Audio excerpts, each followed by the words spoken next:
can't fuck with snakes. I ain't all the way back from my people, I pray I was searching for fame. I'm finna turn up and get they ass a taste. I thought I was gold, they screaming my name. I'm everywhere like I'm the Chicago way.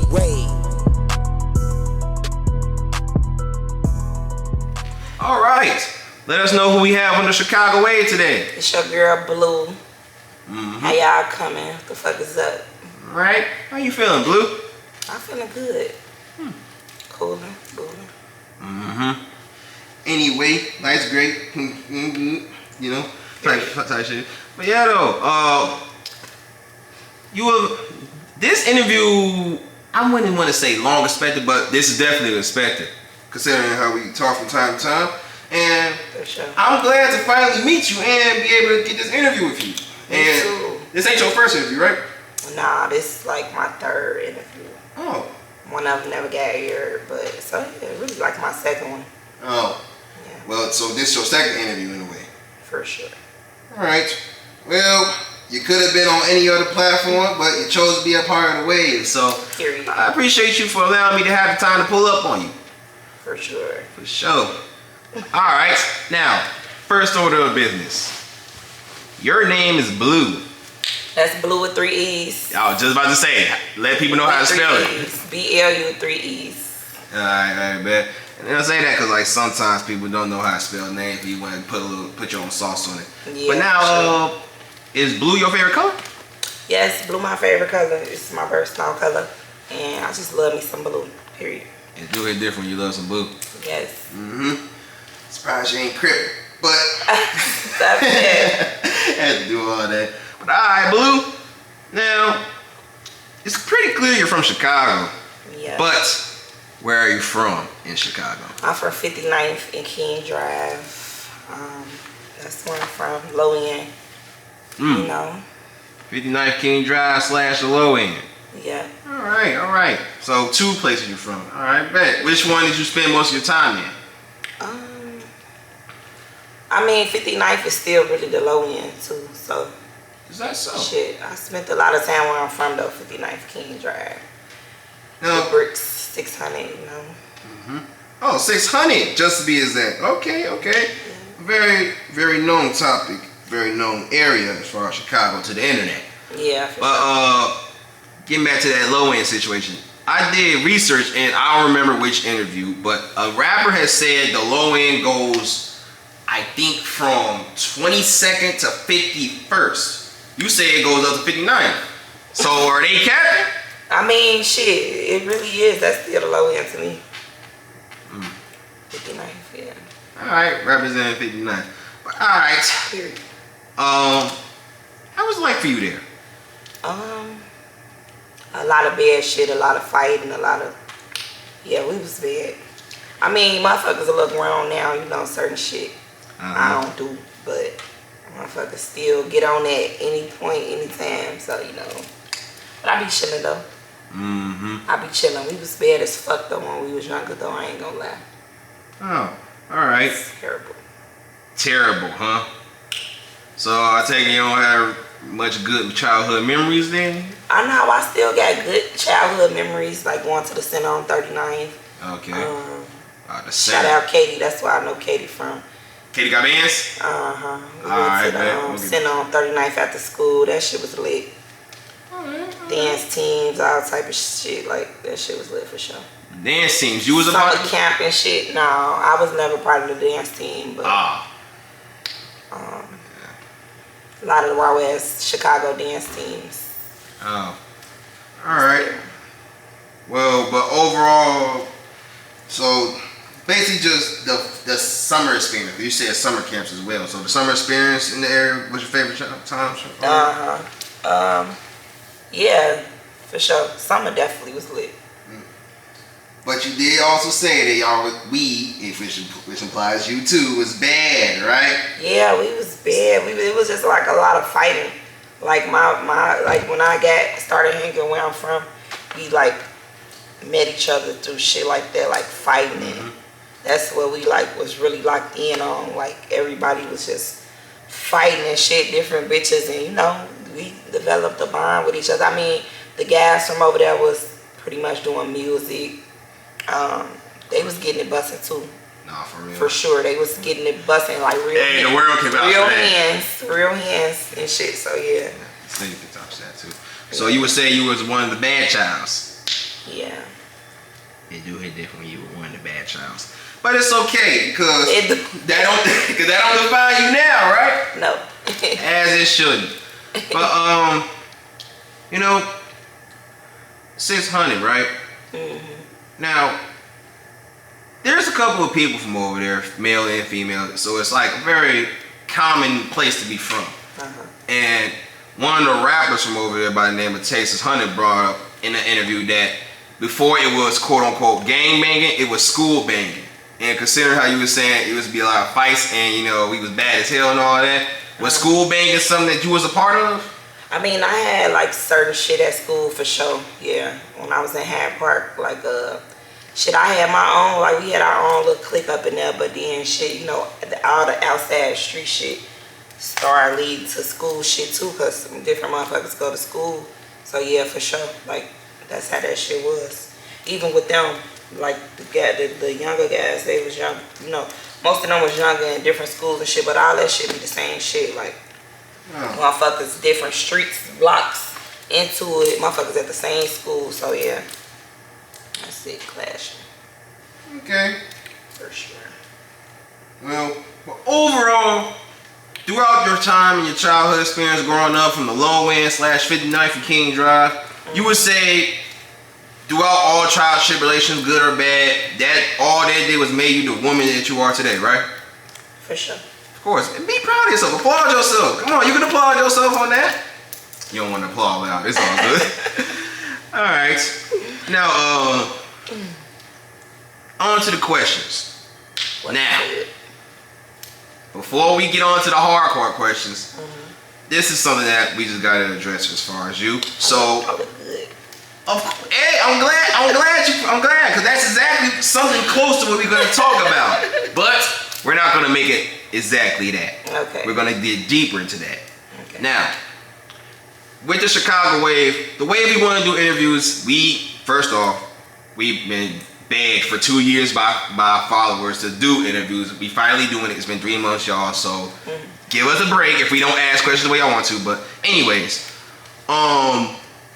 we found a way. We notice how when rappers do interviews, they always be smoking weed or drinking liquor because they be bored while just listening to a whole list of questions the whole time. But we don't want you to be bored. We want you to be happy to be here. Like, I'm happy to see you. I think you're happy to see me. I am. All right, you're happy to see me. So let's have good energy with each other. Period. Which is why we got something called segments. And with these segments, it's basically a question that we will not only ask everyone, but these questions are meant to spark a conversation and deep thoughts. And for you, my talented and beautiful friend, that's exactly what we're going to do. A segment right now. Let's go. So, in this segment, I call it Pain Never Looked This Good. Sure the fuck didn't. Now, before I even ask the question, are you a fan of Anne-Marie? Yeah, I fuck with her. I'm glad you do. Have you ever seen this? Have you ever heard or seen this song by her called Pain Never Looked This Good? I'm not sure how I go to sing it. I'm not a singer, but forgive me, y'all. I'ma know. Pain never looked this good. Yep. I think so. Alright, did you see the music video for that? I'm not sure. I fuck with her though. I know, like, I guess. Alright, but overall, you paid attention to her. Yeah. Now, with this segment, I had to do some reflecting on myself as well when I came up with this question. You know, I'm pretty sure everyone who's a fan of her or not, or someone who just know of her, right. and of course interviewers, cannot deny that Anne-Marie is a beautiful woman. She is. She's really pretty. Exactly. She's a beautiful woman. But here's the thing. We live in a male-dominant society where we think that just because women are beautiful, that their life is as what they would call peaches and cream. And I used to think that way with Anne-Marie until I saw Pain Never Looked This Good. In this music video, she talked about her upbringing before she became a star. Right. As a child, for what it seemed, her mother had a boyfriend, and her boyfriend used to be abusive. He used to always yell and stuff like that. And with the mama though, right? Yeah, with the mama. And oftentimes she would grab a knife to, to help defend. Right.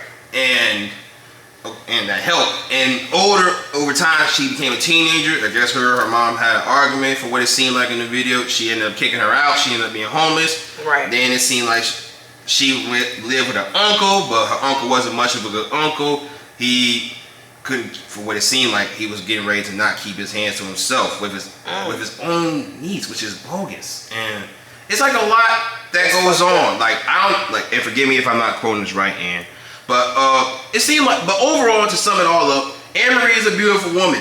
But we live in a male-dominant society where we believe that men are the only ones who go through trauma and bullshit. No. But women go through that shit too. So it's just that we see them because of how beautiful they are. We wouldn't think that the whole time. If you got to know them, they would go through the same shit men go through. Yeah, for real. Sometimes maybe even worse, just because they're a woman. And I had to do a lot of deep thinking of myself. I used to look at a lot of women like that. But as someone who aspires to be better, do better, and think better, I wanted to change my ways. Which is why I look at women a lot different than how I would normally would in my younger days. So that's where it all ties down to you. You would say you're a beautiful woman, right? Yeah. You better, but it's okay. Come on, sure. stand on it. You pretty, right? For sure. Bad bitch for sure, right? Of course. For sure. But just because you're beautiful doesn't mean that everything was cream, man. Exactly that. That's so, a gift and a curse. Which is why I want to ask you this: is there anything traumatic that may have happened to you in the past that still haunts you to this day? Now, only answer this question if you feel comfortable answering it. I'm trying to think of a less traumatic event. Yeah. Are you comfortable talking about this at all? Because I don't want to cause you to have any flashbacks, trigger moments. I don't want to make you uncomfortable during this interview. No, I can't really just say that, like, shit. Like, being pretty is really a gift and a curse, because, like, all attention is not good attention. Like, some of the attention just be fucked up. Like, motherfuckers really be sick out here. And, like, really motherfucking stalking bitches, and it just be all type of shit with people with music. It be a lot of shit going on. So you just gotta watch, you know what I'm saying? You just gotta be a strong man to female too, because like anything that's in your control, be a strong female about it. But like as far as like from being a kid, shit was out of people's control, you know what I'm saying? But now if you could control the shit, like, just be a strong female, and don't let a motherfucker tell you anything, run any type of game on you, trick you into anything. Yeah, shit. Basically, that's it. Cause I'd rather not get into like a real life trauma event. And of course, a little bit TMI, but I could really just say that though for the most part. Yeah. And thank you for being comfortable. Let me know that you didn't want to get too deep into that, because I don't want to ever make you uncomfortable. I answer some questions, so just so you understand where I'm coming from. But have you ever been discriminated by society for wanting to do this, but because you're a woman, they want you to live by stereotypes? I be getting a lot. Like sometimes people be like, "You should do this," or "You should do it that way," or like, I need to be doing a little more or some shit. Like, I don't be really drawing out that shit. Like, I'm gonna come how the fuck I'm coming, and that's it. Like, what the fuck working for the next motherfucker is working for them. That don't mean it's gonna work for me, and why the fuck would I want to try to be like the next person anyway? It's like, a motherfucker gonna fuck with me, they gonna fuck with me. If not, then that's cool too. Shit. Keep it a buck. For sure.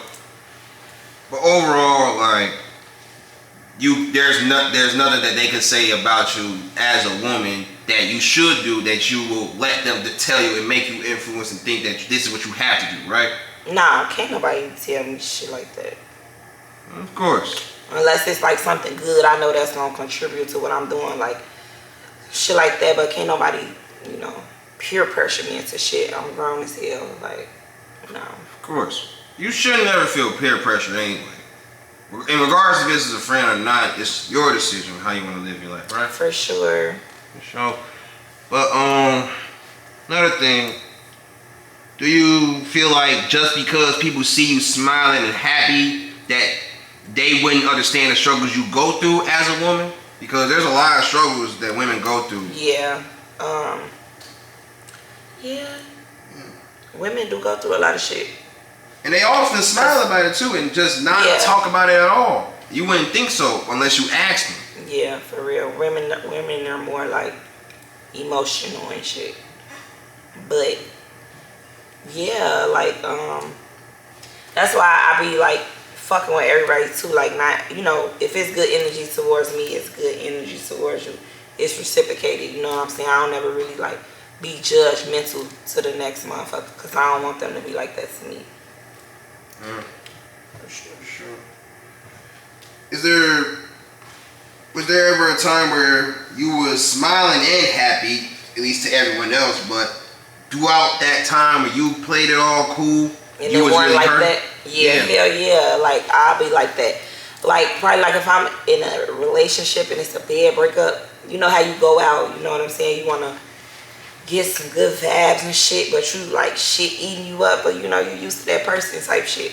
I've been like that where I went out, but I'm just like, ooh, like balled up on the inside, but I go out because people don't know, like, they energy can do so much for you. Like, I don't gotta know your ass from a can of paint. We don't even gotta talk, no words. We could just be in a club dancing, vabbing, but I'm getting your energy, and you know, if it feel like love, I'm gonna be drawn to it and attracted to it. The whole time I got this shit going on where I'm like, mentally I'm in a whole nother place, but the way you made me feel, you know what I'm saying?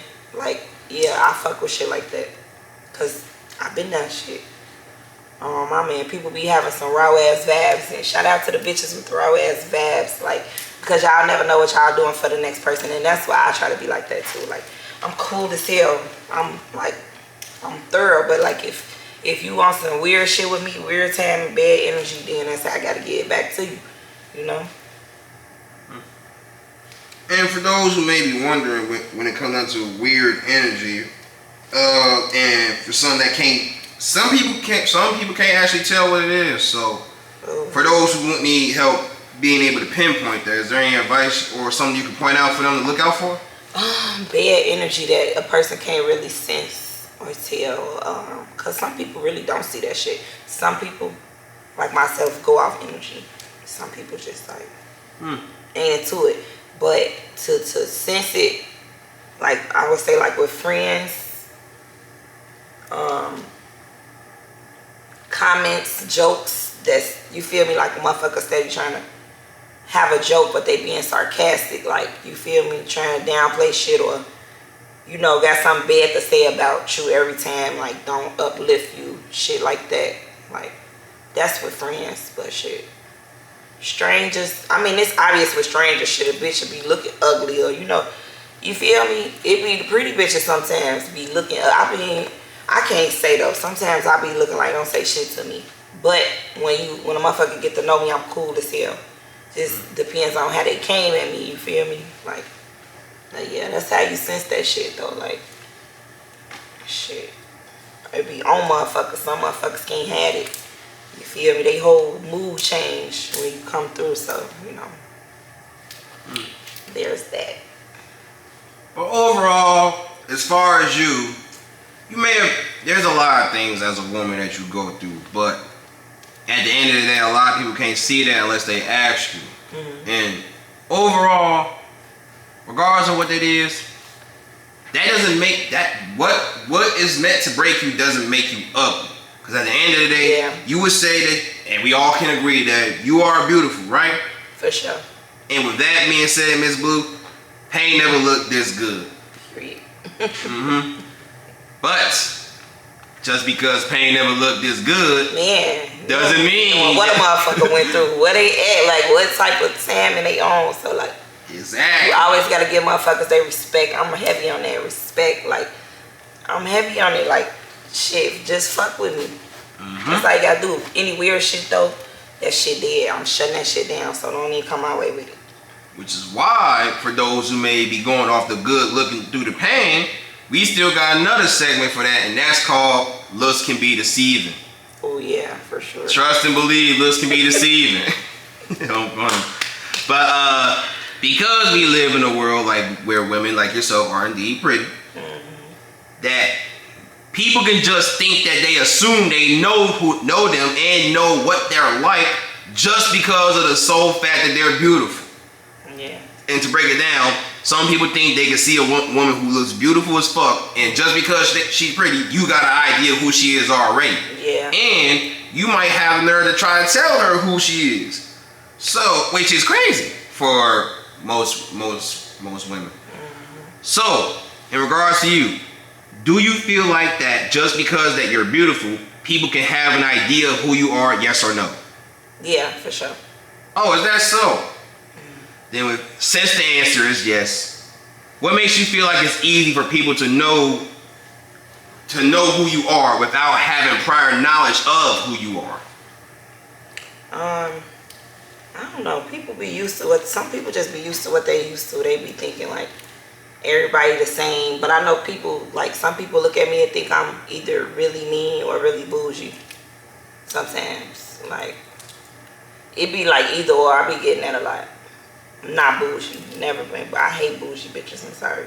Like, you know, I could fuck with you though if you a thorough bitch and you know that's what you prefer. But like me being with you and you just like you just too good for all this shit. Like, bitch, we be in the trenches for real. Like, I ain't gonna lie. Like it get like that, but like we ain't gonna be too cool. Like, we gonna fuck with each other, but you know what I'm saying? Not to that extent. Not to that extent, because them type of, it be too much with that type of shit. Well, overall, when people think they have an idea of who you are based off your looks, are they often accurate or inaccurate? Overly inaccurate. Overly inaccurate. Hell yeah. And since that's the case, would you then say they don't know who you are just because they see how beautiful you are? No, they don't. Notice how you just gave me a yes and no answer. But it's okay because I'm saying like people will see me and think they'll think they know me and think I'm mean or like bougie or something. Oh, like just that. by type of actions you do, not just who you are as a person. Yeah, I'm saying just by looking at me and think I'm stuck up or I'm be mean as hell or some shit like that. When shit like all you gotta do is talk to me like I'm correct, cool, relax, chill, like I'm fuck with you. Oh, okay. And a lot of people I met, they'll be like, damn, you was cool as hell. I would have never thought because I thought you was gonna be this way. But you only thought that because you seen me, you know what I'm saying? Like, you had your perception from my image and shit. And when you say image, do this also refer to Instagram pictures and stuff like that too? Because some people think yeah. Some people they done seen me online or some shit, or yeah, for sure. Or just see me and look like I'm, you know. I be coming how motherfucker coming. Like I'm coming how you coming. You give me respect, you get respect back. With that being said, does this statement also apply to you? What? That I look at people like that? No, that you look at people and depending on how they look, based off Instagram pictures or in real life, you can have an idea of who they are. And not by who they are, by what type of person it is. Nope, not really. Okay. Then with all that being... Because I know super, like, bitches that look, like, have people look at me that look a certain way, but they down to earth, cool as hell. Or niggas too, you know what I'm saying? Niggas turn out to be thorough as hell, but he look like, you know, he be on some other time and like, yeah. With all that being said, looks can be deceiving, right? For sure they can. All right. Now, would you like to play a game? Come on. I'm glad you like to play a game. Now, would you rather do your research or your homework? Research. Research, huh? Homework seem like it's too late. I'd rather do my research, see what the fuck going on at the time. And I'm glad you said that, which is why in this segment, I would like to call it Lil Reese's Research. Now, you know our talented friend Lil Reese here. He's a rapper. and he also does interviews. And in these interviews, often people will ask him a question, and when they ask him a question he don't know, he be like, "Oh shit, damn, I gotta do some research on that shit. I don't know nothing about it. Bye. I gotta do some research on that shit." Bye. But and then while he says that, he says it more than one time to damn near every question the entire interview. And often the fans get on his ass like, "Damn, Reese, how you don't know shit? Do you live under a rock? What the fuck you do with your spare time?" But I believe we shouldn't be getting on Lil Reese's ass about that shit because he genuinely may not know. He be frag.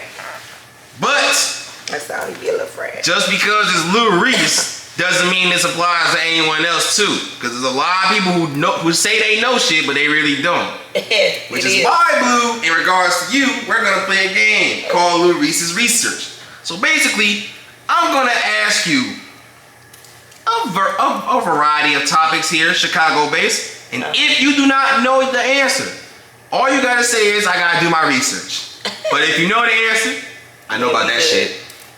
All right. Okay, come on. Are you ready? I'm ready. All right. Snap Dogg said in an interview that Kayla B was trying to talk to him and he almost had her. Oh, I seen that. Oh, you did see it? All right. Yeah, it was funny. All right, bet. Next one. FYB J-Man said recently that he believes that he is bigger than FBG Duck as far as stardom. Research. You got to do research on that? You do it different. You got to do your research. All right, next one. 600 Breezy said he's been a pussy eater all his life and he's not ashamed of it. You got to do your research? No. Oh, you know about it. He frag. He fried. He be getting, bro, be getting real busy. Sorry. And this something you can confirm? Oh, damn. I mean, whatever my brothers do, they gonna do it the best. It's just period. Do it the best, huh? Okay, you vouching for him too. It's different. It's my brother. Alright, next one. Vic Mensa recently dropped an album and then did a live boxing match at Chance the Rapper's house. Research. Damn, you gotta do research on that. You hit different. Alright, next one. Crip Mac said in an interview that he would eat Blazing Doll's coochie and asshole. Crip Dog. Crip Mac. Crip Mac. Research. How you don't know about that? Snoop Dogg posted it. Damn, I ain't see it. You ain't see it? I ain't see it. Damn, you don't follow Uncle Snoop? I'm not following him. Damn. Damn. He different. Alright. Lil Durk said in a song, Mad Max, "I'll never blackball none of y'all bitch ass niggas. Y'all rappers ain't doing no crime. I'm the voice. I got choice to let you live or get you slime." Yeah, I heard that. You heard that. Alright, bet. Next one. And this will be the final one.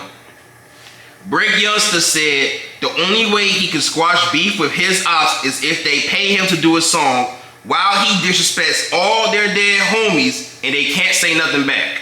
Next, research. Ah, shit. You ain't heard about that. Well, actually, we ran out of topics for you to research. But it's okay because with these topics, you seem like you gotta do your research, Blue. Yeah, I'm definitely on some Reese Tammy. Yeah, doing it different. So, wanna play another game? Or you wanna get back to the questions? It don't matter. It don't matter. Games, question. Game. I like. Alright, a game. And I'm glad you like these games because I like these games too. Which is why in this next game we're going to do something else that's inspired by the one known as Lil Reese. I need a drink. You need a drink? You want to get one or you want to keep this going then get a drink? We can keep it going. Alright. Well, in this session, which is another segment, we call this the On BD session. And by the way, I'm not promoting nothing. This is just strictly for entertainment. Now, in this segment, Lil Reese had a viral moment, which is crazy on TikTok. And that's the part where he put his thumbs down saying, on Betty. So, with that being said, a lot of things that's brought to his attention is false. So, with that being said, I'm gonna ask you another series of questions. Now, if you don't know the answer, I wouldn't encourage you to say on BD, but put your simple as that and be like, Okay.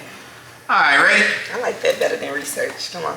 Alright, bet. Then with that being said, you better get this right. Alright, bet. Come on. When Timo was signed to OTF, he inherited OTF's beef with 63rd. True or false? True. Yeah, that's true. And it's confirmed that it's true because he said in a song that he was featured on, and he said, I'm OTF, so I smoke Tuka. And that's something he confirmed. So, that being said, that's true. Oh, I thought she was an exit. Alright. Next one. When Cashmere was moving out of Chicago, Glock Boy Bobo was helping her drive to Atlanta with her stuff. True or false? I think I seen that. True. Yeah, it's true. Okay. And it's confirmed because she said it in an interview with yours truly. She did. I seen the interview. Oh, you watched my interviews? For sure. Alright, bet. Next one. Whew, excuse me. FBG Duck G-checked somebody for dropping the rakes on his live. Nah, that is definitely true. Someone got on his live. I thought I was supposed to put it down if I don't want to talk about it. Oh, I say that's just false. I mean, I ain't gonna have to talk about it for sure. Okay, well, let's just say it's false then. But Alright, well, it's true, so I'm wrong. Yeah. Well, while on his live, he did it. He embarrassed them, and he got on his ass real bad for it. All right, next one. Sexy Red stole FBG Cash's catchphrase, just left Pound Town, and turned it into her song. Just left Pound Town. False? Yeah, that shit definitely false. She naturally came up with the song on her own. So shout out to Sexy Red for being original. And in case those who's wondering, FBG Cash was once on live with Dre O before he doing an interview. And he sneakily pointed the camera at her and said, just left from Pound Town. But he was only joking, and he admitted that later on during the live. Alright, next one. Queen Key was having sex in the middle of a music video and released the video including that part. True. Nah, that's false. However, she did shoot the video while receiving oral sex from a man, and the song is titled Make Me Come, which is currently at 3.5 million views on YouTube right now. That's good shit. Good shit indeed. Alright, next one. Tay Capone said MUBU Crump was somebody that the GDs, who he referred to as his ops, needed because Crump was always going to keep it real and expose the truth. True. That is true. He said it on the YouTube live when he was, I guess he was telling stories at the time. Yeah. Next one. 600 Breezy dropped the low for FBG Duck and Cash to pull up on him in Atlanta. False. And it turned out to be a police station. False. 6 + 6. Now, I ain't gonna lie. It seemed like it's kind of true. I'm not gonna say that's true. It is true. Alright, well, the reason why this would be true is because on DJ Academic's YouTube channel titled War in Chirac, he literally posted the video. Breezy supposedly had dropped the location, and when Doug and Cash pulled up, it turned out to be a police station, according to them. Now, I'm not gonna say Breezy would do that because, as far as Breezy, I don't think he would do that. But that's what Doug and them are saying, so that's what they're saying. And that's what it looked like in the video. But overall, I'm not accusing nobody of nothing. Last but not least, FYBJ Man confronted the Chicago Wave for not posting him while he was pushing peace on Instagram Live. I seen him pushing peace, and I didn't see him confront y'all because y'all was posting it. Right, so what's this? Well, I mean, it is true that we was not posting at one point in time because this was around the time when J Mane was supposedly signed to OTF, and this is for the fact when the man was trolling. And during this time, he also went to King Von's mural, posted a picture talking about FYBJ Mane pushing peace with Oga. And on top of that, he said he was done making diss tracks and all that around this time, right? But then later on, he dropped the EP titled Nightmare on Old Block. So it's like, how am I supposed to take you serious if you're doing this shit? Right, for sure. But that was like it took 7 months later for him to actually talk to us about this shit. And get on some real shit. Yeah, we got this, and we got it all cleared out, so we cool now. Oh, okay. You know, I mean, it was never really a problem, but he just held it against us because we wasn't gonna promote all the trolling shit for the most part. Yeah. But all right, now those were 2 fun games. Yeah. All right, now let's get back to the questions, because at the end of the day, we had fun, but we gonna always remember that it's about you. For sure. All right, now, one thing that surprised me one time when I heard about you is that you made the news. And when I say you made the news, it wasn't on nothing that bad or traumatic that happened to you. But you know what you did? You was arrested for dragging a Chicago police officer after a traffic stop. Now my thing is, first off, a lot of people might feel the same way. They want to drag a police officer too. But out of all the reasons you could have did that for, why a traffic stop? I mean, that's when they was trying to get on my ass for real. Like shit. I mean, I really feel like that situation could have went a lot different. Like, you know. I could have never stopped in the first place. They posted your mugshot and all, girl. You saw that? Yeah. Well, what was your reaction when you saw that? I went a little viral with that little some Asian people put me on TikTok. Oh, Asian people had me in the car. Yeah, they saw them pull me out the car, and they was just like, you know, why y'all doing a female like that, little female? But overall, even though this is what you got arrested for, you wouldn't encourage nobody to just go ballistic on a police officer, right? Nah, hell no. I wouldn't encourage nobody to do that. I mean, shit. You know what you know. Do what you do. But I wouldn't definitely not encourage it though. Yeah, because as someone in your position, it's safe to say that you can influence the youth, and the little actions like these can determine what you do, determine how you cause the youth to act later. Yeah. The youth may not admit that, but that's what it is because we're older, we understand better. I just want to say, like, you know, make sure you make whatever decision you do make sure it's for, if it's not good, make sure it's for a good reason. That's what I want to say. Like, you know what I'm saying? You don't ever want to look back and be like, damn.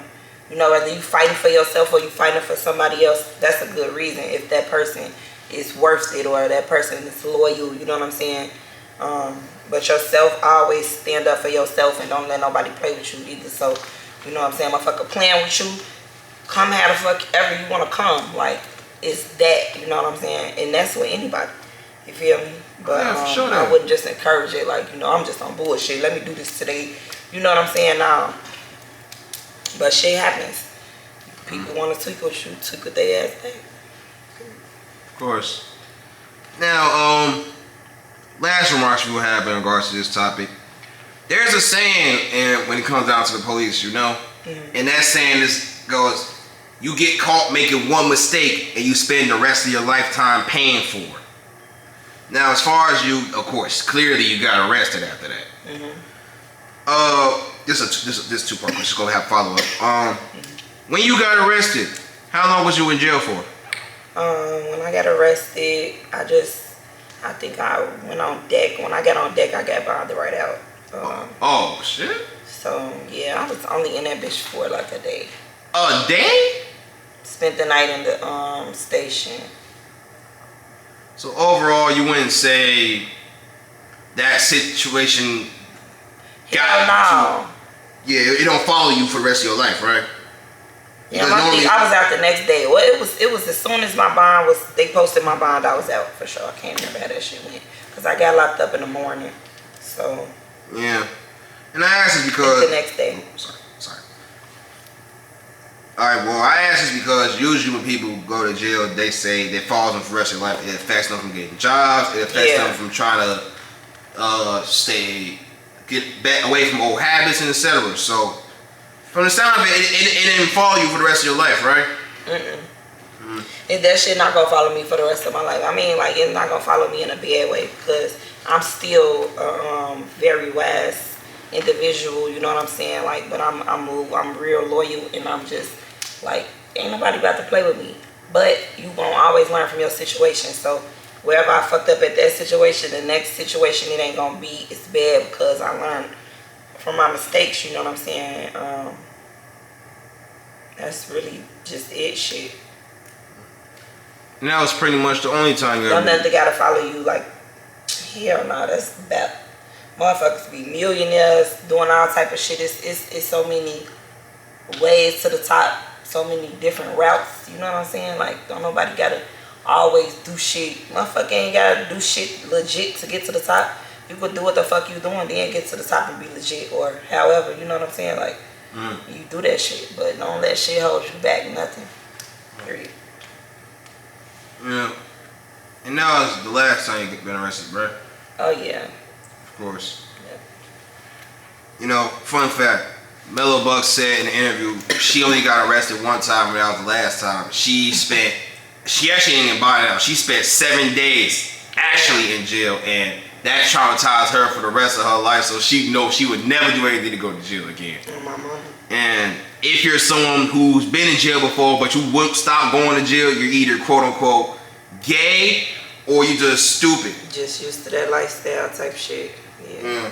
Some motherfuckers, it only take them like certain shit. Like, same with me. Like, I'm pretty sure. Like, I'm most likely not gonna make the same mistake twice. Definitely not 3 times for sure. So yeah, I can understand that. Hell yeah. Don't nobody want to get them people no time at all. Period. Fuck them. So, all right. Next topic.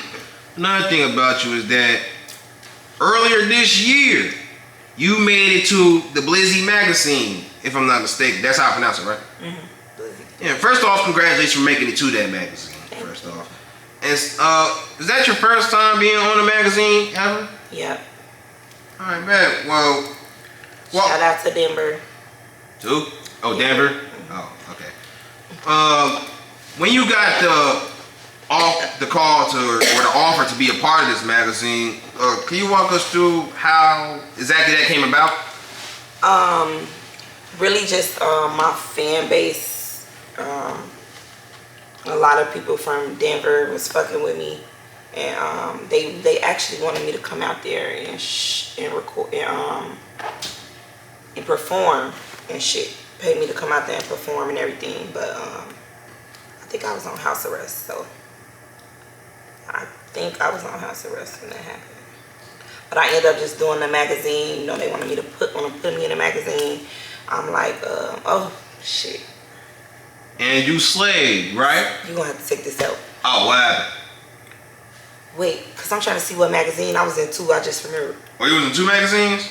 Blueee is it say it's anything about Denver? You said shout out Denver. I think Blueee is Denver then. Yeah. Okay, so I was right. Yeah, you could just take it out this out. I'm trying to make sure because I did another fucking magazine. Damn. Yeah, so you probably need to ask. You did do another magazine, but overall, those are fun experiences for you, right? For sure. All right. I fuck with it. Now, as far as magazines go, those spots are often given to rappers and models. Now, you're someone who's definitely talented as far as the music side. Now, but for this is the magazine you're talking about. Would you say they gave you that spot to be a part of the magazine for rapper reasons or model reasons? I think rapper reasons for sure. Just like from them asking me to come perform and shit. I think it was for sure the rapper. With that being said, for the rappers that may not have an idea what's going on as far as magazines, how can being a part of a magazine be helpful in their career? It's a different type of exposure in this. Any type of exposure is good for you with rapping. So yeah, then it's also decent because you know you can actually have proof other than the net. You know what I'm saying? Like you can hang it up, put it in your house or whatever. Somebody can always look at it, and it's gonna be multiple copies for different people to see. So it's a lot of exposure, and it's a good look. Period. Shit. Well, overall, you would encourage rappers to partake in that, right? Yeah, for sure. In regards if it's a rapper or model. So that being said, all rappers, and coming from Blue herself, she advised you to be a part of this. For sure. All right. It's decent. Nice little touch. Nice little touch. All right. Well, all right. Now, bringing it back to where you're from, and when it comes to you and where you're from, it's a lot of notable people from that area, and shout out to them, salute to them. And For sure. one thing about it, there's people who's also from that area, but it's not here to let us know their side of the story. For sure. And assumingly, these people are your friends as well, right? Well, we're not going to talk through a whole list of them. I wouldn't want to do that. But there is two in particular I would like to talk about that I like to say that you like to hold it down for. And one of these people are in your bio as well. The people with names is Lil Boo and Koopa, also known as Edai. Yeah, King Coop. King Coop, as far as King Lil Boo and King Coop. I want to put respect on their names since I'm speaking on them. Now, as far as Lil Boo, not a lot of people have, at least not a lot of females who are rappers, have spoken on him before. So we heard a lot from the male's perspective. So as far as Lil Boo, if you don't mind talking, of course, who is he to you? Well, Lil Boo is my ex-boyfriend. And like we started off hating each other, but then, you know, he a real raw ass nigga. I still speak on him like he here, like, you know, he a real raw ass nigga, like put real terror in niggas for real. Terror. And he was loyal, he was different, like 600, he started that shit, he's a part of that, so motherfuckers that know for sure, like, yeah, that's my baby though, it's my heart, so yeah. Long live King Lil Boo. Yeah. And as far as your relationship, you did say he was your ex, but we're not gonna talk too much about relationships shit, because at the end of the day, it's about how good of a person he is in your perspective, and that's all this is about. So we don't gotta get too deep into what all was going on in the whole love story if you don't want to talk about it. But as far as Lil Boo, it's a lot of things that goes on with Lil Boo. And of course, because of Chicago and what the internet made it known for, it would be street reputation. So they would paint all type of narratives and pictures of him, and this is from the internet though.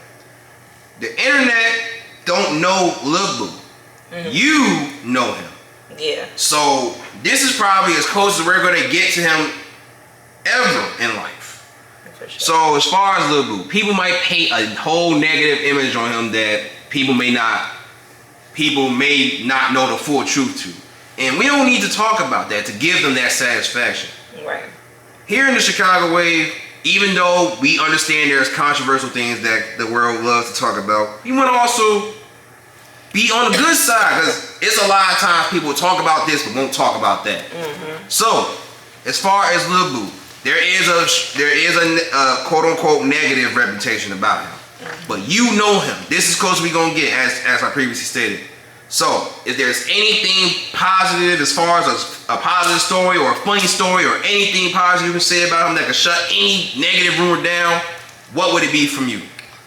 He had a heart of gold, like he gonna kill behind his, die behind his. Shit, he was a real stand-up nigga, like ain't no, like, you say bad shit, but he don't got nothing bad on his name. Like, from out there, it could be so much bad shit, but in the streets, for real, he don't got no bad shit on his name. Like, he one of them, you feel me? Whatever the fuck he had to do what he gotta do, but he was like, couldn't no nigga never play with him. no nigga. Like, on no hand shit, on no other shit. Like, he real life was that. So, yeah. Like, couldn't do no wrong with my ass. Sure. For sure. And as far as Blueee, of course he was loved by you and loved by many who also know him. Mm-hmm. And as far as the people who know him outside of just you and you alone, would you say that they're doing a good job of keeping his name alive? Hell yeah, we gonna always celebrate that day. I mean, day he was born, day he departed. And not even just that, just like make sure that people just don't forget, because you know they say gone but never forgotten. That's my profile picture, and that shit ain't coming down for nobody. I mean, like, that's little shit, but we definitely make sure his name stay alive, like, for real. Yeah, he was a big part of the muscle, you know. And considering, since he's part of your profile picture, as you stated, you would say he's someone that's probably one of the closest people who ever got close to you as you can be, right? Yeah, for sure. I'm glad that made sense to you. Mm-hmm. The way I asked that question. Mm-hmm. That being said, may Blueee rest in peace. For sure. And condolences to his family or anyone else who cares about him. Long live Lil Boo. All right, now the next one, and this is someone that we've talked to from time to time, and this is Edai. Now, before we get to talking about Edai, we're gonna I want to tell you a fun fact. While we was on the come up and everything, you know, when it comes on the bloggers business, when it came to Edai, he wanted to keep it business with us. So when he reached out to us, he asked how much was promo. And we looked at him like, what? Niggas, you crazy? Do you not know who you are? Sure. You are Edai. And of course I respect you for trying to keep it business. But at the end of the day, we grew up listening to you. You didn't grow up listening to us or watching us. Sure. So with that being said, we want you to fuck with us as much as we fuck with you. And this goes for anybody, by the way. Not no special treatment. But this is Edai we're talking about. Anybody who's a fan of drill culture, I personally believe should support Edai. So with that being said, Edai didn't have to give us a dime to promote him. We fucked with him genuinely. So with that being said, Edai, rest in peace to you. You was a good dude. You kept us in tune with your music. You kept us up to speed with a lot of things. So we just want to personally send our condolences to Edai. For sure. Long live King of Drill. For sure. And that's why I wanted to talk about it in a second. But we're going to get to that in a second. As far as Edai, you've actually got a song with him. A couple. More than one. Forgive me. More than one song with Edai. That's my boy. Would you say, considering he's one of the originators, he influenced you as far as rapping? For sure. Like, he always was a push. Like, anything I was finna do or anything I was thinking about doing, anything I had questions about, anything, I'm hitting him. Him and Famous, I'm hitting their ass first about anything. Shit, Breezy too, but Coop, like, he was always so excited to hear what I was doing or what the fuck. And like, I'm just glad anytime he told me to slide to the stool, I was on point. I didn't hesitate, like, drop anything type shit. So I'm just glad I got to get in everything I got to get in with him. Shit, wish we could have did more, but. And and this is something I want to address. When Edai died, they labeled him as Team 600 leader. Would you say that's true? That he was the leader for 600? It's multiple leaders. Okay. He for sure one of them. Alright, so. You know what I'm saying? Like. Yeah. And when I say leader, definitely one of them. Yeah. Like, for sure. Like, they all, like, leaders in my ass. And when I say leader, I do not imply in no street fashion on some quote-unquote gangbanging shit. I mean, like, just like, as a good role model. That's what I mean as leader. And for what the internet may say. Yeah, he was a good role model, like, for a lot of shit, especially with music. Like, he taught motherfuckers without knowing he teaching you this. Like, don't stop, because that nigga was always going. He never stopped. When no stopping, no taking no breaks, none of that shit. Like, yeah. With that being said, you would say everyone who know or claims they're close to Edai is doing a good job keeping his name alive too, right? Hell yeah. Cool. Now this legends don't die. Period. I'm fun of them. legend. Now, two things I want to address as far as Edai, just to get from your perspective. And this is all before he died too. One thing about us, we used to always, like as previously said, we would go and support and make thousands of posts about Edai if we can. And these two posts, which is one of my favorite posts that we made about him, stand out to me. I really wish I could pull this up right now, but a bitch ass nigga disabled my page, so I can't prove this to you by showing you that I posted. But anyone who's a fan of Chicago Wave knows we posted this before. Edai was one of the few rappers literally before he died, 2021. He made a tweet. He stated that he believed that Chicago can really unite and end all this shit. Like all the street narrative, the war, the quote unquote wars and stuff like that.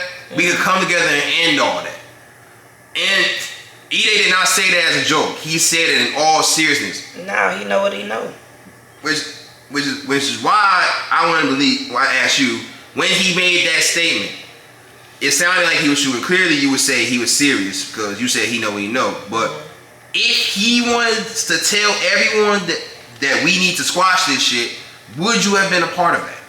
For sure. Now, that being said, regardless if he was here to motivate anyone or not, are you down to bring the unity in Chicago and squash all the bullshit? I mean, shit, like, it be kind of different because, like, it's up like forever with certain shit because it be so much bloodshed lost, you feel me? Like, I can't say though, like, with shit that ain't got to that point yet, yeah, it ain't got to that point yet, it could be squashed. It's preventable, you know, if egos could go down, shit like that, but I can't really speak on, like, the bloodshed and shit like that, like it just be stuck with some shit. But if he was here still and that was the movement, that's the movement we on as one, shit, we all move as one, I'm of course with it, you know what I'm saying? But like as far as like niggas and shit, I can't say I could be the one to, you feel me? I could get in rooms with people who I can that I fuck with, that motherfuckers don't fuck with, that, you know, and for sure I can get in rooms like that. But as far as like all the niggas in Chicago and shit like that, it's a lot of bloodshed. So shit, I don't know. But overall, and by the way, this was in 2021. 2023, we're at a point in time where now we got rappers who want to do something that they like to call pushing peace. Now, as far as their way of pushing peace, we ain't gonna talk about that. Right. But living up to today, if Edai was still here, would you say that he spoke all this pushing peace shit into existence? For sure. Okay. Yeah. Of course. All right. And you know, I'm gonna ask this too. Rico, there's a rapper by the name of Rico Reckless. As far as today's form of pushing peace, he believes that he was one of those, like what is defined as pushing peace is rappers getting in the same room with rappers that they're supposedly in tour with and squashing the beef. He believes he was one of the first people to do that because he was one of the first rappers, like literally when the war was quote unquote busting. He was one of those rappers who was supposedly quote unquote in tour with Edai, but they chopped it up, got in the studio with each other, and dropped a song with each other. And as far as back then, this was when it was supposed to be busting. So would you say that Rico Reckless and Edai was on the unity time back then? Yeah, I mean, but yeah, I would say that from that happening, yeah. Of course. I mean, but like when I don't know, that shit go both ways because I feel like street niggas shouldn't talk that much. I personally just feel like that. So if you're gonna be on that, then you know what I'm saying, it shouldn't be all that. You know? Unless you just only promoting peace and shit. And when you say talk this, it's like you shouldn't be talking this peace shit but then doing some other shit later on. Yeah, steady talking, like always talking, like, you know. Okay, just clarifying that. We don't gotta get too deep into that. But overall, as far as Rico and this Edai situation, or Rico Records in general, do you have anything positive you would like to say about him? Rico Records? Yeah. If you can, of course. No pressure.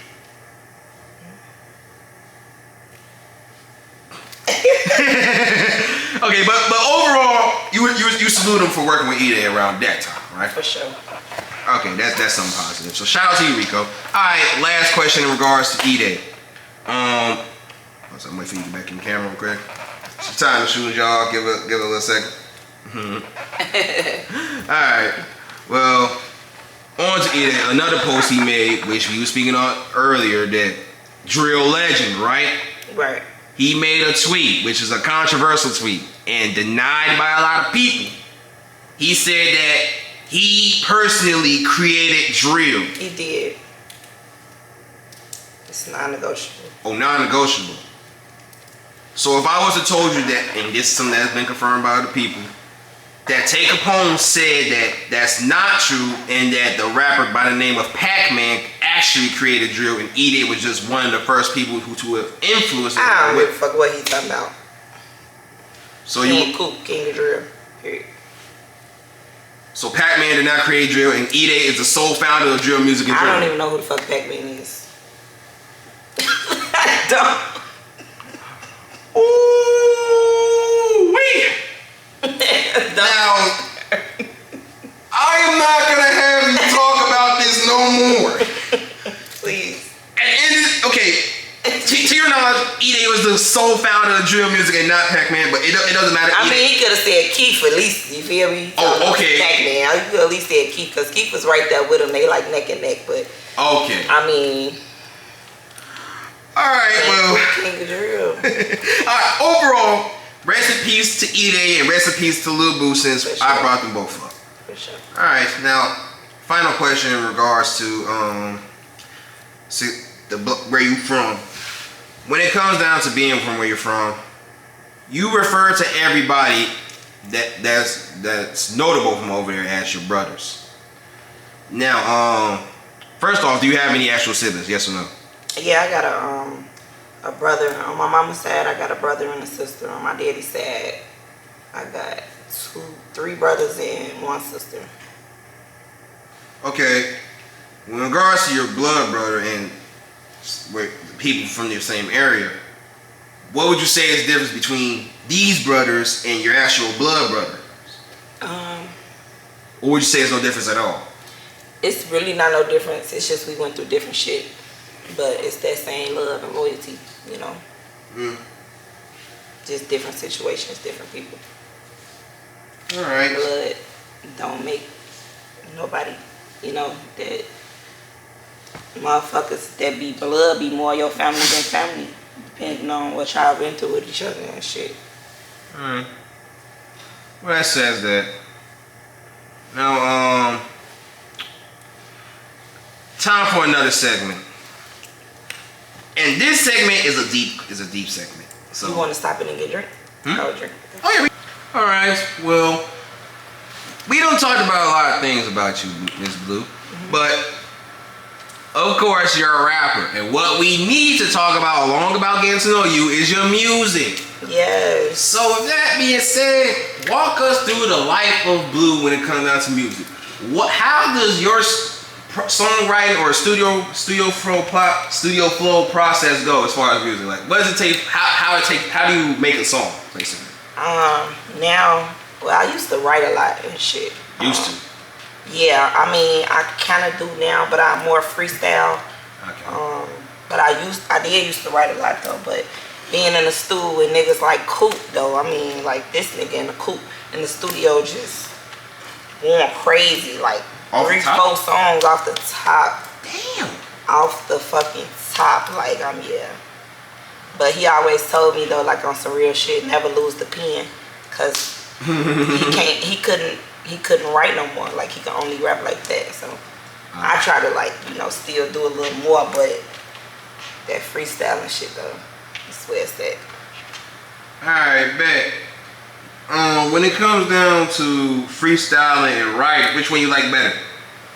I like freestyling more. It's kind of like the same though. It's just it's recorded. I mean, it's just like if you write some shit though, like you could write some shit and then go erase it. Just like recording, you don't like that line, delete it. So it's kind of the same to me. All right, bet. If we ever do a part 2, remember this. But on to the music. Your favorite song that you made? My favorite song that you made? Yeah. I think Spin That Shit. Spin That Shit? Cause that's like a forever mood, like spin that shit, like period, like. And for those who may want to look for this song, this is on all streaming platforms? Yeah, it's on all platforms. Blue, Spin That Shit, Spin That Shit.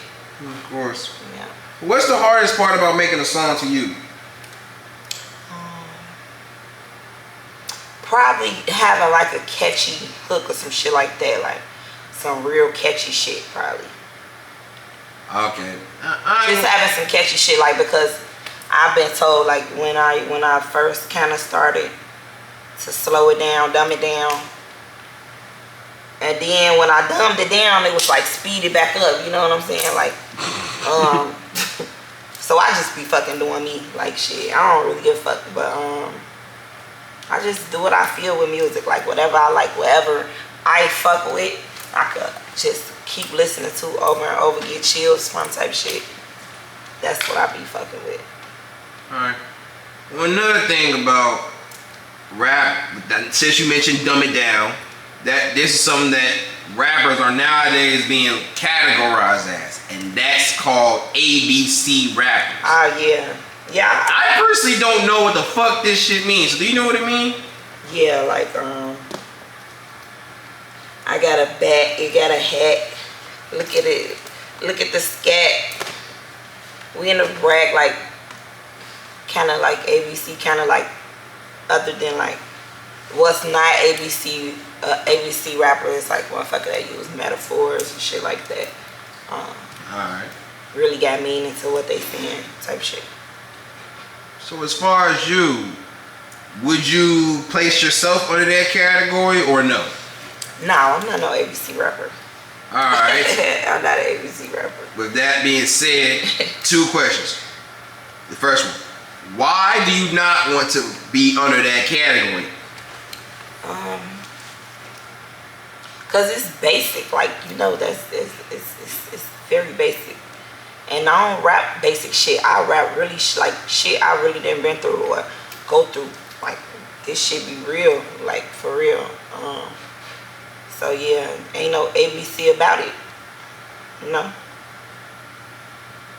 With that being said, is it okay to be an ABC rapper? No, it's not. It's not. But then again, I don't know. It be different because certain shit be getting motherfuckers on that be ABC. It just be depending on like the hook and the beat. You could really be saying anything. Like, you ain't even gotta say shit on the track. Shit, if the beat hard enough, like what's his name? Peaches and Egg Twins. You feel me? Like, he on that bitch saying you know? Catchy, be hard. But you can be lyrical and make a catchy song too, right? Sure. Alright. Now, do you listen to ABC rappers at all? If I got to. If you got to. Alright, man. Like, if it's playing, I ain't got no control over it type shit. But me typing it in on my phone, not really. Alright, man. And with that being said, says, who is your... Do you listen to rappers? Alright, man. Who is your top 5 rappers that you know for a fact are not ABC rappers that you listen to? Men or women? Either or. I fuck with both men and women as far as the music side.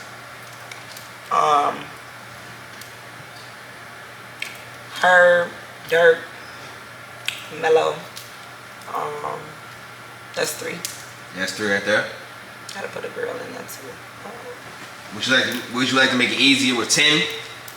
Shit, can I just say my guys is 1? Alright, anybody from 600? Team 600.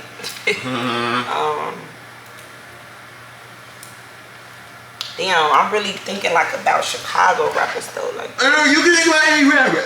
Anybody else? I'm yawning. But you can think about anybody in general. Lil Wayne, Jay-Z. Lil Wayne, Jeezy. Jeezy. Gotti. Alright. That sounds like a nice little catalog. So with that being said, no one should disagree with this list, right? Hell no. Alright, now back to you. Since you're not an ABC rapper, what is one of the... Give me your top 5 hardest punchlines as of right now. To songs that's out or songs that's unreleased. Spin that shit. Punchline. Damn, it's so many in that bitch. It's okay. Name as many as you want. It can be more than 5 if you want. Buy me a 2 flat, fuck them Jordans. I'ma just keep promising you shit like force. Let me say that over. Yeah, I'm about to say, I don't think they heard that last punchline. Say it again. Okay, spin that shit. Buy me a 2 flat, fuck them Jordans. I'ma just keep promising you shit like foursomes. And I need that shit right now, not in no fucking morning. I need keys to everything, just like a warden. Spin that shit. Alright. Every day. My song every day. Alright, Pain from that block made me stronger. 59er. If I feel funny, they hop in our trucks like firefighters. Period. Alright. That's some shit right there. Let me think. What I could think about right now. Okay, my last song, Hold Fast. I said, BBL, baddest bitch living hold fast. You saving up, can't pay for shit to sit on. Shit said. That's over route to me. Alright. Damn, I said, You can go on and on. I can for sure. Alright. I said a lot of shit. Alright. Hard bars from the 59er. Period. Am I allowed to say that? For sure. Okay. Just making sure. Hey, you know me, I play too much. Alright. Well, with that being said, is there anything else in regards to your music that you want to put out there for anyone that want to know? Like any albums, EPs, singles, or anything about your music in general? My music is really for street bitches. Street bitches. Or bitches that's been through shit, been through struggle. Bitches that look good, bitches that, you know what I'm saying, know how to adapt to any situation. I got new music dropping, new videos dropping. I'm working on a lot of new shit, so yeah. With that being said, Tune in. for all you kids out there that's listening to Blue, ask your parents if you can listen to it first. Yeah. But it's okay, one day you'll be old enough to listen. For sure. Alright, now time for another segment. And this is in regards to women, of course. And this segment is a deep one. I like to call it, Are Women Protected by Men? A common topic that comes up, especially on social media, is that men do not do enough to, or they don't at all protect women, particularly in the black community. Now, I can say at times certain black men do not protect women. And by the way, I'm black. For those who like to say the Chicago wave is white, that shit is cap. I am a nigga. Like, stop playing with me. Chicago shit. Yeah, for sure. But overall, I don't want to say that all men don't protect black women, because I'm a man myself. I would, if I could protect a black woman or any woman in general, I would do so. You better. But that's just me speaking for me. I can't speak for exactly everybody. But I know for sure that not all black men do not do their best to protect black women. But this is about y'all.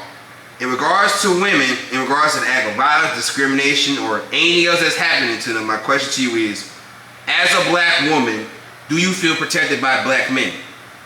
Yes. Yeah, the black men I know, for sure. The black men you know. But overall in general. In the whole, like, yeah, I mean, I've had situations where strangers, like, chimed in that were men type shit, so, yeah, for sure. Alright. Then with that being said, what do you feel like us as black men need to do, and not including myself, by the way, but us as black men need to do better in order to do better for black women like yourself? If there's anything we can do better. Just like respect women more, but women gotta give respect themselves more too, cause it'd be hard. Yeah, it'd be hard for men to do certain shit over females they don't respect or that don't have no respect for themselves. So, like, you know. All right. And speaking for respect for themselves, another segment, and this one is called, I like to call, the OnlyFans segment. Respect or doing what you have to do. Now, remember how I was bringing up the stereotype shit, right? When it comes down to women, for a long time they have been discriminated by society, and sometimes even women themselves, that they are often told that if they can't apply themselves for something that's respectable, they would have to use their looks and or their bodies to get them to where they want to be. But nowadays, it's only for the money, which from what women have said. However, people don't understand that this is nothing but the struggles and stereotypes that women often face growing up every day. Like, women literally grow. I'm not a woman, so I can't speak for women, but to my knowledge, I'm pretty sure at like how men have to grow up knowing X, Y, and Z and how it's going to be in the real world, women have to grow up the same way. So, and I'm pretty sure you understand very well as a woman who's fully grown yourself. So, my question to you is, do you feel like if a woman has absolutely no choice and have to go down the path of strippers or anything else that downgrades them, is it okay if it's only for financial reasons? Yes or no? Yeah, it's okay for them. They getting it out the mud. They hustle. That's their business. Okay, and even though it's their business, which this is something still that needs to be talked about and thought about, since the answer is yes, why is that even an option for women though? Because women do not want to be labeled in those categories, as in like a hoe or a thot or a stripper or a bitch that's gonna do it all for money and all type of shit. But it's a hustle, and they feel like this is what they would have to do because they have no other choice. Some women like fast money, like how niggas like fast money might be doing shit illegal or some shit. Some women be like that too. Agreed. And it be shit. It might be that I could make this much here dancing, but I'm gonna go work a job and like shit, I'm gonna go dance. That's shit. That's their cup of tea. They ain't wrong as long as the outcome income. Shit. As long as the outcome income. For sure. So as far as mentally, like if they can keep this mindset, they'll be good.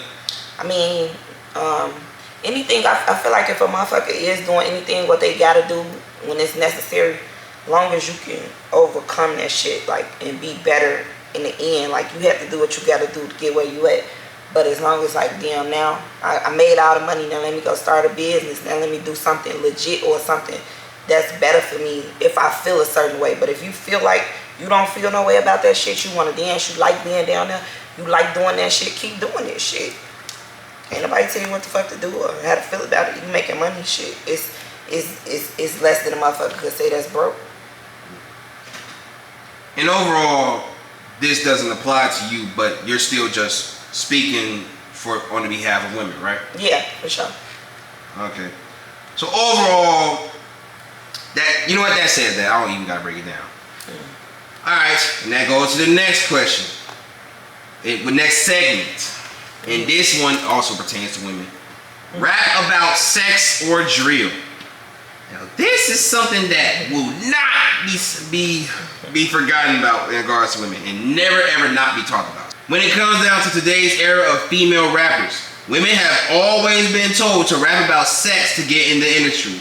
But then later on, the fans, and sometimes celebrities, and sometimes even the industry itself will always complain about women only rapping about sex. Yeah. But now, we got a new set of women who's coming in and kicking that door down. Drill. And these, yeah, exactly. These are drill rap women. But even then, we still have these same people complaining about women rap about drill, saying leave this to the man and stay in a woman's place.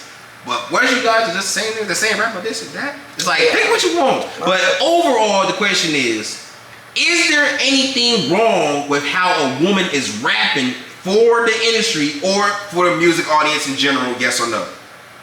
No. I mean, I feel like, shit, these motherfuckers ain't gonna never be happy. Because they don't be happy with their real lives. All the people that be commenting, trolling shit, they ass. Yeah. Any motherfucker way. Rap about whatever the fuck you want to rap about. Like.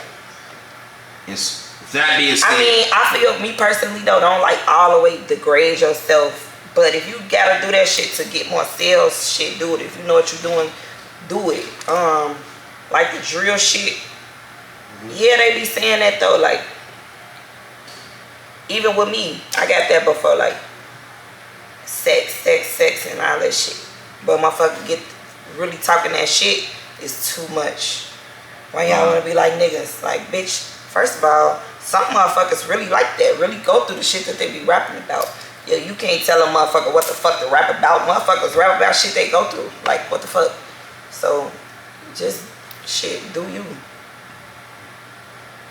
With that being said, for the people that always complaining about this, should they just deal with how a woman raps and just decide if they like it or not? And when I say like it or not, like, listen to it. If you don't like it, keep it pushing. And if you like it, keep playing it. Because if a motherfucker making that shit make sense and it sound good, fuck with it. If you don't fuck with it, don't fuck with it. I didn't hear shit. I liked it. And when I was younger, I ain't even know what the fuck they was talking about, but I liked it. That being said, for all the women who are rapping out there, rap about whatever you want to rap about, and whatever works for you, works for you. In regards from what Blue is telling you. Alright, now to some more funny shit. In this session, I would like to thank FYBJ Main for it hit different set. Okay. This motherfucker. He get to me on this level. It's all good. Get yourself together. But in this segment, you smoke a little weed, right? Smoke a little weed, I smoke a little weed too. We can match one after this. We can. But let's stick to the topic here. All right, next question. And this is a segment that's gonna hit different. And this is a segment that has been talked about from Chicago all the way down to other states and shit. What? And this is called this segment that I like to call the blackball theory. I feel like Blade with this shit on. I'm sorry. It's all good. Go ahead. Queen Blade. Go ahead, pose. Go ahead, pose. Period. Alright, let me stop fucking around. The blackball theory. It's so many people who wake up one day, and this is not just anybody. Literally everybody. Regardless if it's a G, a B, a 5, or a 4, or even a neutron. I call them neutrons. When I say neutron, I'm referring to people who not pick sides of street shit or not part of no street shit, but still applies to them too. Right. In regards to the blackball theory, people always talk about, and I personally interview them, everybody's telling me that either blackballing is real or not. In regards to you, do you believe blackballing is real, yes or no? Yeah, I believe it's real. Alright. Since the answer is, first off, you want to elaborate why, or you want me to get straight to my questions? You can get straight to your questions. Alright, bet. Since blackballing is real, who is being blackballed? I can't say who's being blackballed, but I know it's real. Like, I really see it like more with celebrities shit sometimes, like shit like that. But like known celebrities. Known celebrities. And shit. Alright. So the known celebrities are being blackballed. That being said, who is doing the blackballing? If you got an idea. I don't know, shit, Illuminati. Oh, the Illuminati is blackballing people. Hopefully they don't get on nobody's ass for this shit. But the Illuminati is blackballing people. And since this is the assumption here, we're not going to confirm it's them. Why is the Illuminati blackballing the celebrities? Cause shit, they ain't doing what they want. They not doing what they want them to do. Like, like whatever the fuck they want to do, them to do, they not doing it. Shit like that. Alright. But overall, if you were in position to blackball people, you wouldn't do it? Or you would participate? Hell yeah, I participate. Why would you participate? Cause I used to be into with that bitch. Bitch, go sit down. You ain't finna do nothing. So with that being said, if Blue gets a chance, she will blackball you. Bye. Beat it. Alright, so clearly you respect the Illuminati for blackballing people. Bad. But alright, let's not talk about this no more. Now it's for our next segment. And I love the answers I get from this shit. Damn. And this is one of my favorite segments, and I like to call it Rapper Turned Blogger. Now, we see FYBJ Mane being a rapper to blogger. We see King Yella going from rapper to blogger. 16 Shot on Visuals, rapper to blogger. G-Mac, rapper to blogger. And for what it almost seems like, I cannot confirm this till further notice, Rico Reckless, rapper to blogger. We see a lot of people who's rapping turning to bloggers. However, I'm listening. go ahead, take a video. Go ahead, take a video. It's so cute. It's all good.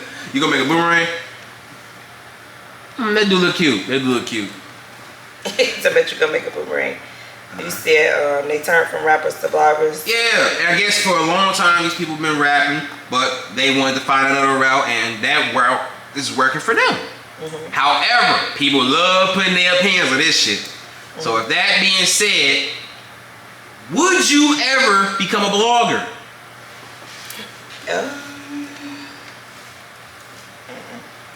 Okay, why not? It's for me personally, it's just too much talking for me. Too much talking. Yeah, you gotta like really talk to people, like sit down with them and different. You gotta go different places, different people. No, it wouldn't work for me. Alright, now let me give you a hypothetical situation. Let's say you make 50K off rap. When you start blogging right now, and overall, you rap, you make 50K a month.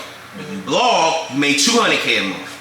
Put that together, $250,000. Yeah, that's decent. And overall, regardless if you're rapping or blogging, you're getting money. And this is what's helping you for you and your beneficial reasons only. And whatever you want to do with that money. And a year now, you're making $10 million off rapping and blogging. So regardless of what the case may be, you're still doing you and you're still being let off that.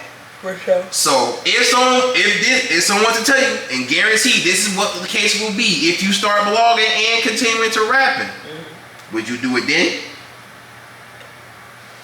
Yeah, if it makes sense like that, like later down the line, like I'm completely done with rap on a different. Oh, completely done. Yeah. So you wouldn't be a rapper and a blogger. No. So if you it's something to give an idea to, but it's not out back something I would want to do. But like later down the line, who knows? But I doubt it though. With that being said, and I'm gonna start asking this for every rapper. With that being said, how do you feel about bloggers, considering you're talking to one? I fuck with the bloggers. I like how y'all be coming. Somebody gotta, break this shit down. Every blogger or just some of them? I don't know, some bloggers be wacky though. Like I did some shit with motherfucker. It was a little wacky. I ain't even want the motherfucker. It was just too much. But like, yeah, like if a motherfucker coming respectful, you know what I'm saying? Shit like this, games, fun shit. Yeah. It's decent, and you the city, you fucking with the city fuck with you back. With that being said, there's nothing wrong with a rapper choosing to be a blogger, right? No, I didn't say nothing's wrong with it. I was just saying me personally, like how I felt about doing it. But hell no. And I like it. And I say this because for the rappers turned bloggers that's watching this, I don't want y'all to feel offended by her answer. I'm not trying to be messy when I ask this. It's just an opinion, just her point of view. Yeah, no, that's just how I feel about it. Like I wouldn't probably do it. And it's okay. Some people be like more sociable, like how you more sociable or the next one more sociable. Like I'm sociable, but I'm not like sociable like that to be like, let me get down to the nitty gritty and Y'all really got like a movement going on with what y'all doing, so it makes sense type shit. Alright. With that being said, we're getting closer to the end here. Time for the next segment, and I call it the health check segment. You know, as a blogger, I'm also a human being. You know, and for what I do, the blog that I do, I promote people. I talk, and on top of that, I talk to people. Right. Because as someone who's a fan of rappers, I don't mind listening and talking to you. I want to know you as a person. Sure. And one thing people often misconstrue that bloggers only care about negative shit, but it's a lot of shit I go through every day. But I don't have, or I don't give my say so on what I got going on, because who could understand? And on top of that, it's like, I'm human too. I go through shit just like y'all go through shit. The only difference is I highlight what y'all go through. And because I highlight what y'all go through or what y'all talk about, y'all think I'm just a careless robot behind this shit. When I'm not a robot at all. I understand. Which is why sometimes I try to take the extra mile and take extra steps and watch certain things I do. I even talk to rappers to get confirmation if they're okay with me doing things I do. Nah, for sure. You come correct. Yeah, at least I try to. But overall, I do all this for y'all. And it's like, what about me? Can I have someone to check up on me? That's why we talk about aliens. Yeah, we do talk about aliens. In part 2, we will talk more I about be sending you all the shit. I be sending you all the shit. Yes, you do. And we will talk more about this along in part 2, Blue. Okay. But sticking to the point here, I go through shit. But because I know what I go through, I personally care about what you go through. And not just you, any other rapper too. But in regards to you, I care about you. For sure. And not just the music, but who you are as a person. You probably go through shit like I go through shit. Yeah. We go through a lot of shit together, but we will never know unless we talk about it. Nah, for real. Which is why in this segment, just tell me, where you at mentally? Everything good? Mentally, I'm Gucci. Like I'm way better than shit I was. What, 3 months ago? I was just on house arrest for fucking 4 months. Still, you know, coming out, doing little skits and shit, trying to like be in a better place. But mentally, then I wasn't there. Like I think I dropped one video that no hook. Shit, I was I had an ankle bracelet on my motherfucking leg shooting that shit. I was in a fucked up place then, but shit, all that shit is in the past now.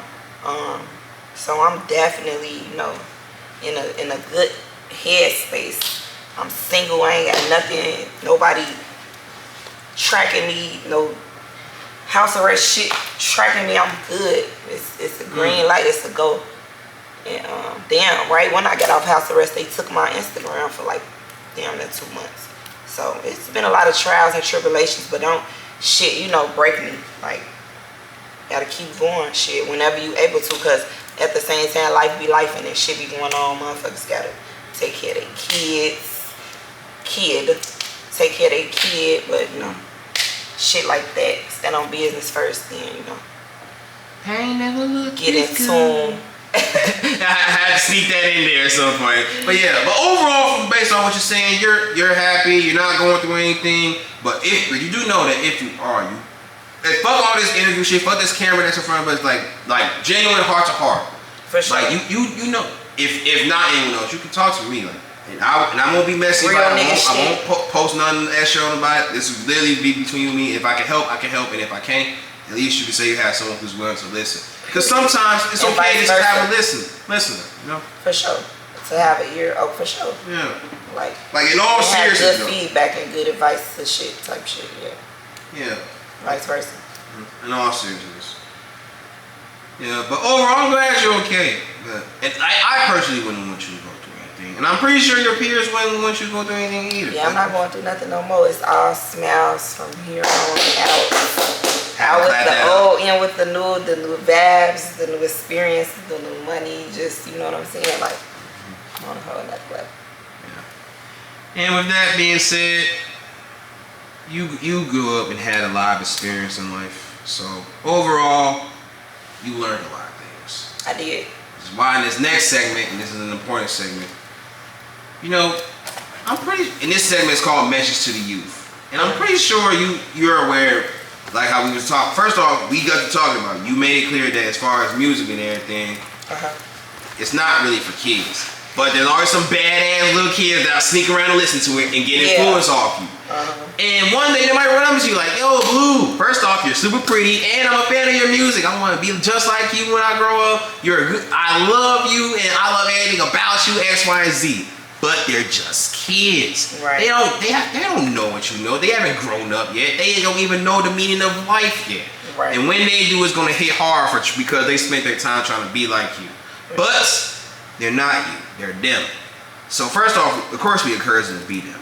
But because you learned something and these kids are probably looking up to you, what's your message to the youth? To the youth, if any youth looking at me, be better than me. Same thing I want for my daughter. Like for the youth, like be better.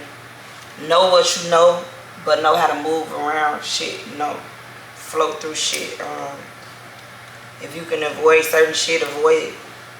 Shit, if you gotta look at shit 10 steps ahead, move at your own pace. Shit, don't let nobody dictate your pace. And shit, follow your heart. Yeah. You know what I'm saying? Whatever you good at, get better at it. So, if the younger version of you just like for some let's say hypothetical magical reason was able to stand in front of you, you see your younger self. If you were to tell that younger version of yourself the same message you're telling the youth right now, would she take that advice? Yeah. 100% guaranteed. Yeah, to a certain extent, because still, you know, Oh yeah. going through shit, it'd be kind of different. I get it. Do you think there's a way to make the youth listen, or there's no way to make them listen? They're just gonna have to decide if they're gonna accept it or not. A lot of the youth gotta experience shit, but it's not bad to put it out there and let them hear good shit and shit like that, because they gonna still keep it in the back of their mind somewhere, whether they do it or not. But a lot of shit, like with youth, like they gotta experience that shit. You gotta experience a lot of shit, especially growing up here. Like you gotta go through it, learn from it first. Yeah. But if you wise enough to just hit something and listen on, you know, first time motherfucker tell you, that's good too. But shit. Sure. All right. So, with all that being said, we're on the verge of trying to be positive and shit, right? You would agree? Mm-hmm. So, that being said, in this segment, the second to last segment, I like to call it the Give Credit Where It's Due segment. Now, in Chicago, we're aware there's other rappers, but we're not aware if other rappers fuck with other rappers. Sometimes you might need motivation. Sometimes you need to let them know, hey, I fuck with you. And it's okay to let them know that. So, that being said, I'm gonna name a couple rappers here, and just if you don't mind, say at least just one thing positive about them. If you don't mind, of course. All right, ready? Go. Mimo 600. Gang. Gang, spike train type shit. Mm-hmm. All right, next one.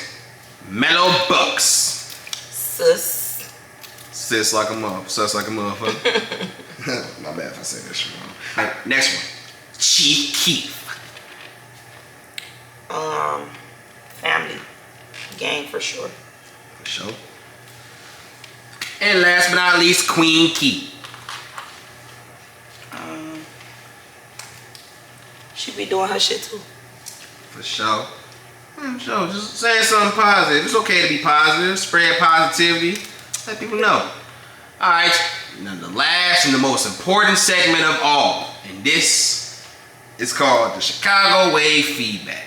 It's basically just, this is something I personally want to know, you know. People try to say the Chicago Wave, people say the Chicago Wave is a great platform, something good for the city, and there's even Chicago Wave fans out there. And I'm like, bruh, I'm just a nigga. I ain't shit, y'all the shit. That's why it's about y'all and not me. Right. But they say, nah, you a real nigga, like you really do help people and shit like that. And I'm like, I do appreciate that I help people, but I'm still just a nigga. But it's like, folks, you gotta realize you do a lot for the people. Niggas get labels paying attention because of you. They get on because of you. They get known because of you. Like majority, like some people said, if you haven't been posted on the Chicago wave, you're not a Chicago rapper or known enough to be a Chicago rapper. So it's like, damn, maybe hitting different when y'all say this shit. But I'm just a nigga. But this is just from the followers though. As far as the rappers, there's rappers that say a lot of things otherwise. But in regards to you didn't have to do this interview. You could have said, fuck this interview. You could have said, fuck me. You don't fuck with me at all. All type of shit. But you chose to do this interview. And I do appreciate that. But of course, I really just want to know, why do you support the Chicago wave? Because it's Chicago shit. Like, it's our city. Like, feel me? It's still a lot of exposure on a lot of talent in Chicago. It's just Chicago shit. Like, it's just different. Like, anybody fucking with us, a lot of outsiders be fucking with us. So like, when our own fuck with us, it's always love. You know what I'm saying? Cause the city is fucked up, but it is like a lot of love. Like motherfuckers that's locked in be over locked in. So shit, I'ma always fuck with the wave. Shit, and you thorough. Like, you know, you always come correct. So yeah, I appreciate it. Now, what's something you like about the Chicago wave? Like one thing you like about it? A lot of exposure on the upcoming rappers. And shit, it be Chicago shit. Like, you know, we in the city. We like to see what's going on with ours before anybody else. So Heavy on the Chicago shit, huh? yeah, Chicago shit. Like, yeah. For sure that I can agree. Alright. Now what's one thing you don't like? And you can be as brutally honest or honest as you can. This is just feedback. And you don't gotta keep it sweet just cause I'm in front of you. Be as real as you can. I only look at this as feedback. So if there's one thing you don't like about the wave, what is it? If there's anything, of course. It's not. So it's not really you. Is be like, I don't like seeing niggas talking too much.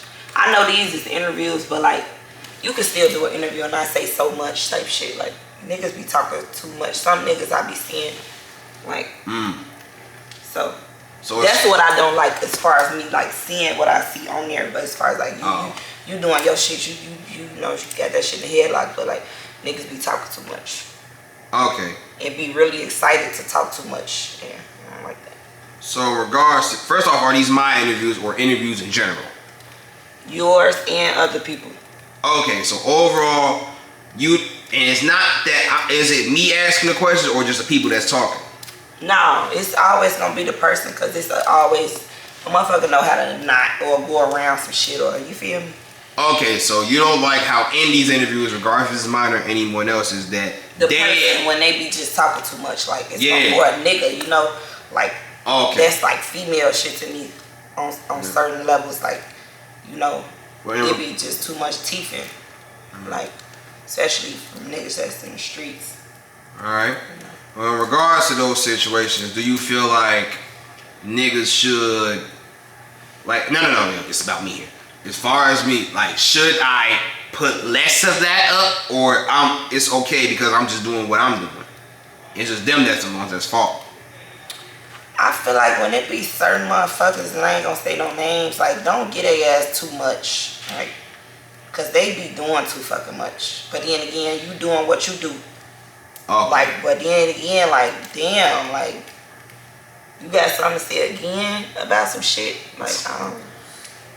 If you want, you can let me know outside of this shit, and I won't ever talk about this, I swear. I got you. For sure.